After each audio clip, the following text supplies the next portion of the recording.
இயேசுனோட அம்மா சின்ன வயசுல தான் கஷ்டப்பட்டு வளர்ந்தாங்கன்னு இல்லாம அவங்க வயசான பிறகும் கஷ்டப்பட்டுட்டு தான் இருக்காங்க. அந்த மாதிரி தான் இயேசுனும் அவங்க அம்மாவை நடந்து போயிட்டு இருக்காங்க. அந்த நேரம் இயேசுனும், நீ கவலைப்படாதமா, இத்தனை நாள் கஷ்டத்துல இருந்த, உன்னை நல்லா பாத்துப்பேன், உனக்கு பிடிச்ச மாதிரி உனக்கு முத்து மாலெல்லாம் வாங்கி தருமா, என் கூடயே சந்தோஷமா இருமா அப்படின்ற மாதிரி அவ சொல்றா. அதுக்கேத்த மாதிரி அவங்க அம்மாவுக்கு தன்னோட பொண்ணு இந்த மாதிரி பேசுறதை கேட்டு ரொம்பவே சந்தோஷப்படுறாங்க.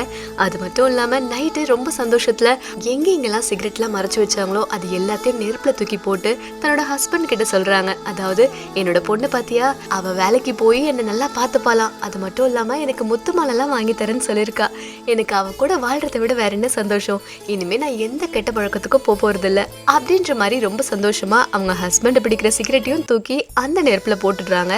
எப்பவுமே நம்மளோட வாழ்க்கை தர பெரிய ட்விஸ்ட் என்னன்னா, நம்ம எப்ப இந்த மாதிரி நல்லா வாழலாம்னு நினைப்போமோ அப்பதான் நம்மளுக்கு ஒரு பெரிய இடியா நம்ம தலையில வந்து விழும். அதுக்கேத்த மாதிரி இத்தனை வருஷமா இயேசுனோட அம்மாவும் அந்த கடல் தண்ணியில உப்புல அதுவும் அவங்களோட உடம்ப வருத்திட்டு வேலை செஞ்சுட்டு இருந்தாங்க.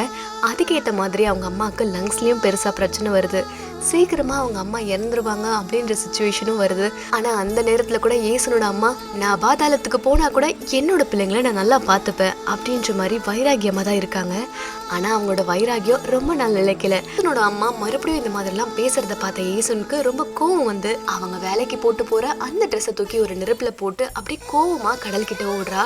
கடல் கிட்ட ஓடுனது மட்டும் இல்லாம அந்த கடல் தாயை பார்த்து, ஏன் இந்த மாதிரி பண்ற, எங்க அப்பாவை தான் எடுத்துக்கிட்ட, இப்ப எங்க அம்மாவையும் எடுத்துக்க போறியா, எங்க அம்மாவுக்கு நான் முத்து மாலை வாங்கி தரேன்னு சொல்றேன், எங்க அம்மாவை என்கிட்ட இருந்து பிரிச்சுடாத.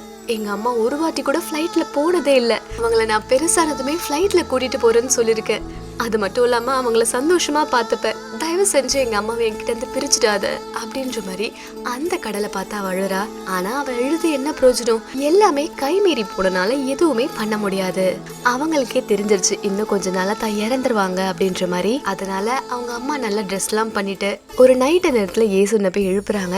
எழுப்பி தன்னோட பொண்ணுக்கு பிடிச்ச மாதிரி சமையல்லாம் செஞ்சு வச்சு அதை தன்னோட ஆசை தீர தன்னோட பொண்ணுக்கு ஊட்டி விடுறது மட்டும் இல்லாம அவளோட கைக்கு மருதாணியும் வச்சு விடுறாங்க. அப்பதான் அவங்களோட பேச்சும் ஆரம்பிக்கிறாங்க. அதாவது, நான் இறந்துட்டேன்னா நீ இந்த வீட்டுல இருக்காத, இந்த வீட்டுல ஆல்ரெடி 2 பிள்ளைங்க இருக்காங்க, அப்புறம் இந்த 2 குழந்தைங்களையும் ஒன்னதான் பாத்துக்க சொல்வாங்க, அதனால நீ இங்க இருக்காத, நீ வந்து உங்க சித்தப்பாவோட வீட்டுக்கு போயிடு, அங்க போனா இந்த அளவுக்கு இல்லைனாலும் ஓரளவுக்கு நீ முன்னேறிடலாம் அப்படின்ற மாதிரி சொல்றாங்க. இதை கேட்ட இயேசுனுக்கு ரொம்பவுமே அழ வருது. சின்ன வயசுலயே அப்பாவை இழந்துட்டேன், இப்போ உங்களையும் நான் இழக்க போறேனாமா அப்படின்ற மாதிரி அவங்க அம்மாவை பார்த்து பார்த்து அழறா. ஆனா கடைசியில அவங்க அம்மா உண்மையான நிலைய புரிய வச்சு தன்னோட பொண்ணை மடியில படுக்க வச்சு தாலாட்டெல்லாம் பாடி தூங்க வச்சு அடுத்த நாள் காலையில அவங்களும் இறந்துடுறாங்க.